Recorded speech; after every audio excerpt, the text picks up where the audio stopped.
കേരള നിയമസഭാ തെരഞ്ഞെടുപ്പിൽ ചരിത്ര നേട്ടമാണ് ബി.ജെ.പി കരസ്ഥമാക്കിയിരിക്കുന്നത്. സംസ്ഥാനത്ത് ആദ്യമായി 3 സീറ്റുകളിൽ വിജയിച്ച ബി.ജെ.പിക്ക് ഇപ്പോൾ അഭിനന്ദനവുമായി കേന്ദ്രമന്ത്രി സുരേഷ് ഗോപി രംഗത്ത് വന്നിരിക്കുകയാണ്. കേരള നിയമസഭയിൽ മാറ്റത്തിന്റെ ശംഖുലി മുഴങ്ങുകയാണ് എന്നതാണ് സുരേഷ് ഗോപി പ്രതികരണം നടത്തിയത്. ഈ വിജയം കേരള രാഷ്ട്രീയത്തിൽ പുതിയ അധ്യായത്തിന് തുടക്കം കുറിക്കുകയാണ് എന്ന് വിലയിരുത്തലിലേക്കാണ് എത്തി നിൽക്കുന്നത്. നേമം മണ്ഡലത്തിൽ ബി.ജെ.പി സംസ്ഥാന അധ്യക്ഷനായ രാജീവ് ചന്ദ്രശേഖർ 3800 വോട്ടിന്റെ ഭൂരിപക്ഷത്തിൽ വിജയം നേടി.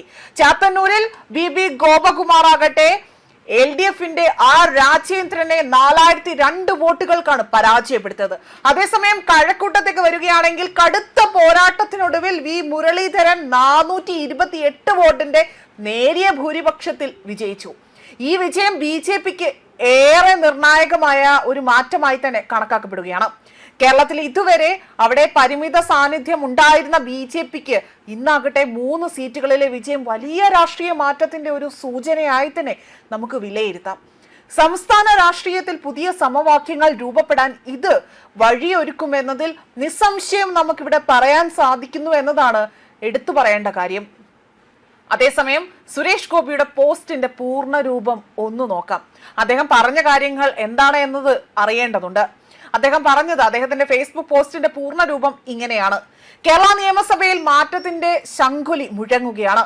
ജനങ്ങളോടുള്ള പ്രതിബദ്ധതയും വികസനത്തിനുള്ള ദാഹവും മുൻനിർത്തിക്കൊണ്ട് പോരാടി താമര വിരിയിച്ച നമ്മുടെ പ്രിയപ്പെട്ട സാരഥികളെ അഭിമാനത്തോടെ തന്നെ സ്വാഗതം ചെയ്യുന്നു.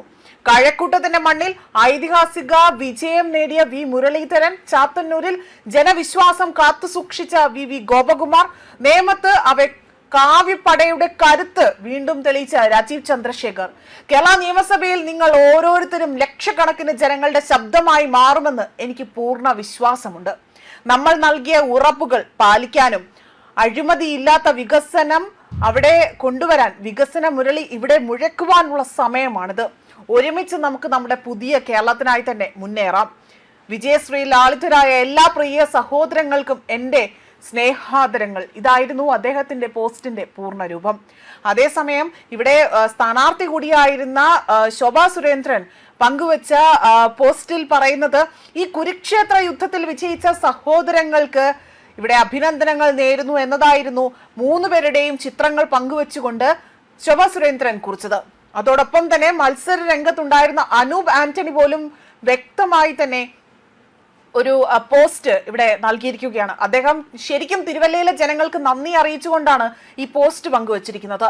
നന്ദി തിരുവല്ല എന്ന് തുടങ്ങുന്ന ആ ഒരു പോസ്റ്റിൽ തിരുവല്ലയുടെ ചരിത്രത്തിൽ ബി.ജെ.പിയുടെ ഇതുവരെയുള്ള ഏറ്റവും മികച്ച പ്രകടനം എന്നതിലുപരിയായി തന്നെ കഴിഞ്ഞ തവണത്തേക്കാൾ ഇരട്ടിയിലധികം വോട്ടുകൾ നൽകി എന്നെ 2ാം സ്ഥാനത്ത് സ്ഥാനത്തേക്ക് എത്തിച്ച പ്രിയ വോട്ടർമാർക്ക് ആദ്യമേ തന്നെ ഹൃദയത്തിന്റെ ഭാഷയിൽ നന്ദി പറയുകയാണ്. എനിക്ക് ലഭിച്ച 43,000-ലധികം വോട്ടുകൾ, അതായത് ഏകദേശം 30.5% വികസന രാഷ്ട്രീയത്തിലും ഞാൻ മുന്നോട്ട് വെച്ച ഡബിൾ എഞ്ചിൻ വികസന പ്ലാനിലും നിങ്ങൾ ഉറപ്പിച്ചു വിശ്വസിച്ചു എന്നതിന്റെ തെളിവാണ്. തിരഞ്ഞെടുപ്പിലെ ആ ജയപരാജയങ്ങൾക്കപ്പുറം ഈ മണ്ണിൽ നമ്മൾ പടുത്തുയർത്തിയ ജനകീയ മുന്നേറ്റം വരും നാളുകളിൽ ഒരു വികസിത തിരുവല്ല യാഥാർത്ഥ്യമാക്കാനുള്ള കരുത്തായി തന്നെ മാറും. മാറ്റത്തിന്റെ ആ വലിയ ചുവടുവെപ്പിന് തുടക്കം കുറിച്ച നിങ്ങളോടൊപ്പം തിരുവല്ലയുടെ സമഗ്ര വികസനത്തിനായി തന്നെ ആവിഷ്കരിച്ച ഡബിൾ എഞ്ചിൻ മാസ്റ്റർ പ്ലാനുമായി ഞാൻ മുന്നോട്ട് തന്നെ പോവുകയാണ്. തിരുവല്ലയിലെ ഓരോരുത്തരുടെയും എല്ലാ ആവശ്യങ്ങൾക്കും ഇനിയെന്നും ഞാൻ നിങ്ങളുടെ കൂടെ തന്നെ ഉണ്ടാകും. MLA ആയി തിരഞ്ഞെടുക്കപ്പെട്ട ശ്രീ വർഗീസ് മാമന് അഭിനന്ദനങ്ങളും ആശംസകളും അറിയിച്ചുകൊണ്ടാണ് അദ്ദേഹം ഈ പോസ്റ്റ് അവസാനിപ്പിച്ചിരിക്കുന്നത്. ന്യൂസ് ഡെസ്ക് കർമ്മ ന്യൂസ്.